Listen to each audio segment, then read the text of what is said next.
Hey guys, how's it going? We're back today with more Path of Exile 2 content, looking at the passive skill tree for Path of Exile 2. Really excited about this.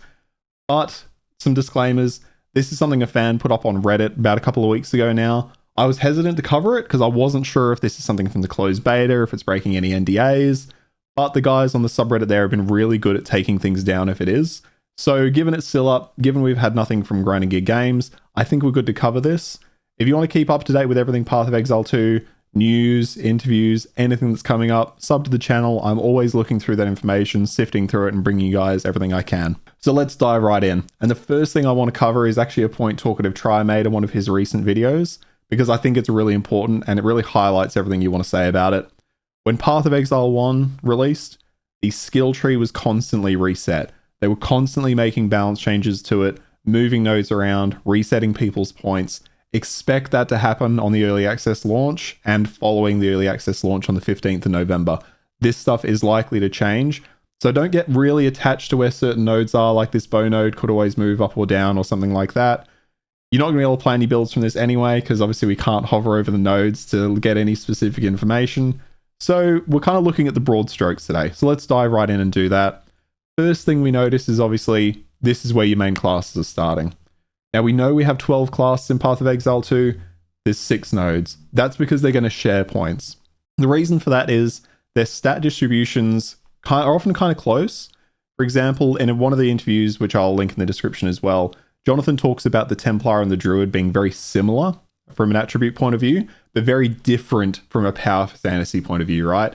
If you're playing a Templar, you kind of know what you're playing. You're playing kind of a holy man, might mix in some spells, some elements, but also almost like a bit of a battle mage.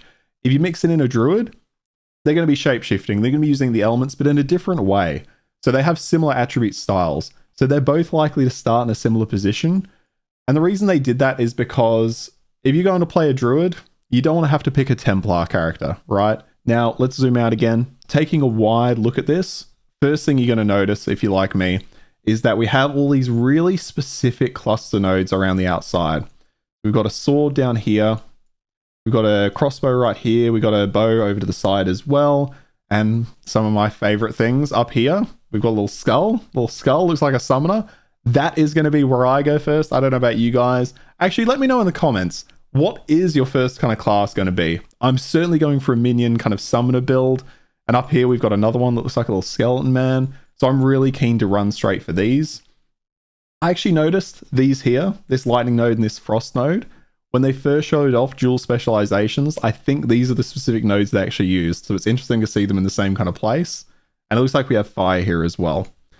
So you can kind of infer where certain classes might start. I think this is where we'll see our witch kind of elementalist start, because right, they're going to go straight for these nodes. The elementalist and then the summoner over here. I think this is really good design, personally. I think this is fantastic design, especially for newer Path of Exile players, because things like this, let's say you're starting out, use the mercenary, an example, right? They're a crossbow user. Now, I assume the mercenary is going to start by one of these 2 nodes. If you're brand new to Path of Exile, let's look at the Path of Exile 1 skill tree. If you come into this, you've got no clue what's going on, right? Everything's a cluster, everything's a circle or a semicircle or something similar. Nothing really stands out from an overall view, right? They do have kind of these middle bits. I would have never guessed that was a claw. You can kind of guess that's a dagger, but you could also maybe think it's the tip of a spear. It's not super visually clear. Now, for long-time Path of Exile players, that isn't a problem.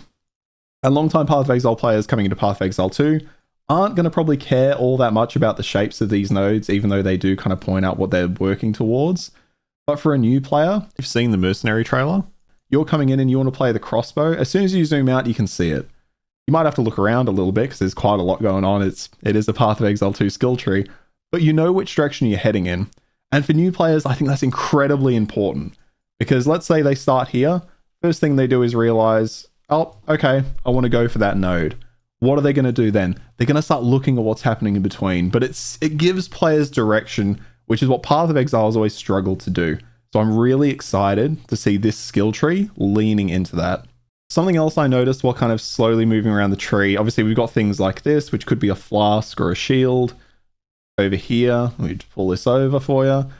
This looks like it could be maybe the tip of a mace. I'm going to guess that just from zooming in. That kind of looks like it's going to be a mace right there. So I'm really interested to see all of the little designs. I know there's the claws up here again as well. I'm going to guess that might be druid related, maybe shape-shifting related, and we obviously got a shield here as well. Again, we can't really tell what is exactly in all of these nodes at this point in time. You can take your guesses, right? There's going to be damage, there's going to be crit, there's going to be stuff like that. But something I've found really interesting as well is that we've got down here, which I'll bring this over, what looks to be a cluster jewel socket, which they said that the cluster jewels weren't going to be in Path of Exile 2, but I noticed in a lot of the interviews I've watched recently, Jonathan was a little bit hesitant on that point. So it's possible cluster jewels have been included, or it's possible as, you know, the user was putting this together, they've included those notes by default. I've also seen there's also a jewel socket, but it's on the travel node section. I'd be surprised if they keep that, because if I was trying to head down here, if I was trying to head down this travel lane, and I had to check a jewel socket in the campaign, I'd be a bit surprised. I always found jewels weren't fantastic in the campaign, for me anyway. I always kind of do them late game, but, you know, if they're there now, that's interesting. So once again on the tree, we're seeing things like our keystone passives. If you're not familiar with Path of Exile, we'll just jump over to the Path of Exile 1 skill tree to give you an example. These nodes kind of make big changes to your build. They really help specialize your build. So like here, we have Mind Over Matter, which makes you take damage from your mana before your life. So down here, we have Eternal Youth, which limits your life regen, but also means you have less life recovery, but you can leech to your energy shield instead of your life. So they really augment the way your build works. And I know in watching a lot of the interviews, Jonathan and the team have been saying that they want the passive skill tree to be where you really show the mastery of your character, where you really flesh out what your character is. And for that, they've made a really large change in this passive skill tree in that there are no more life nodes. You cannot get life nodes on the Path of Exile 2 skill tree. If you're not familiar again, life nodes are nodes like this one here, Cruel Preparation, which increases your max life. So you will not find percentage increases to max life in Path of Exile 2's skill tree. The reason for that being pretty much every build will spec into these. Personally, I think removing life from the passive tree was a good idea. I'm curious to see where they land with that. I was watching an interview with Jonathan, I think it was Subtractum and some others, which I'll again link in the description, where they really went through that and discussed it in a lot of detail. So I would highly recommend checking that out if you are interested in why they've made that change. But essentially, they found 99% of builds were doing it. They don't like that. They want the skill tree to be more fluid, more flexible. If everybody is choosing life, then it's almost a mandatory step. What's the point? They'd rather people be experimenting with what they can do. So I'm really keen to see that. It should get us a good probably 10 passive points back in the pocket to make those changes. Something else to notice about this skill tree, which you can see here, is that we don't have a place for the Scion. So in Path of Exile 1, this is where the Scion class would usually start. We do not have that in Path of Exile 2. They've removed that class entirely. It wasn't really serving the purpose, and obviously they've expanded the roster to those 12 classes instead. So I don't think it's much of a loss, but I'm curious to hear if you think it is. Let me know in the comments about that one. Something we don't have on this skill tree is ascendancies. Now, with 12 classes, there are going to be 3 ascendancies per class, so we're going to have a whole of 36, which is absolutely fucking mind-blowing. I can't wait to see what those are. If you're not familiar again, your ascendancies are what really make your class stand out.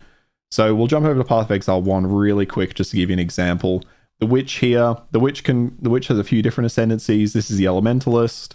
There's also the Necromancer, and then there's the Occult as well. So what these do is they help you specialize that character down. So if you were using a Witch and you were trying to decide which ascendancy you wanted, if you'd gone for a minion playstyle, you'd be using the Necromancer.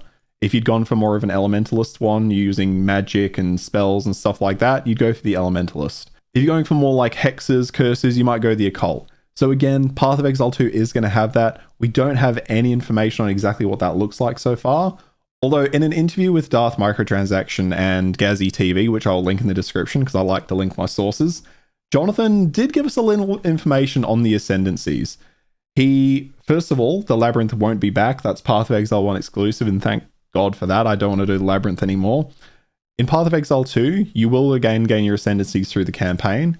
You will gain them in Act 2, 3, 4, and in the end game, which is quite interesting. And they will be tied to quests, or at least those in the acts will be tied to quests.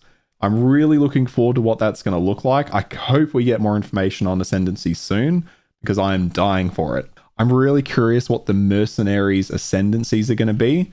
Similar with the Huntress, which is I think more of our spear user. It looks like I've got a spear here, so this is likely going to be your Ranger and your Huntress. I'm really interested to see what the Huntress ascendancies are. If you have some thoughts, tell me in the comments because I'm really curious. I feel like there should be like a big game hunter type of Huntress. I don't know exactly how they would specialize that in the game. I know we've seen in some gameplay footage that you can get like mounts for your ranger or that class, or at least that class style. I wonder if there's going to be an ascendancy around the mounts. Obviously for minion builds, there's probably going to be a minion ascendancy. There almost has to be. For druids, I wonder if there'll be one for shapeshifting. Really interested to see what they do with that. But look, overall, as we wrap up this one, there's not a lot more to show. There's no point going into specific details because a lot of this is going to change. Remember that, guys, it's likely to change.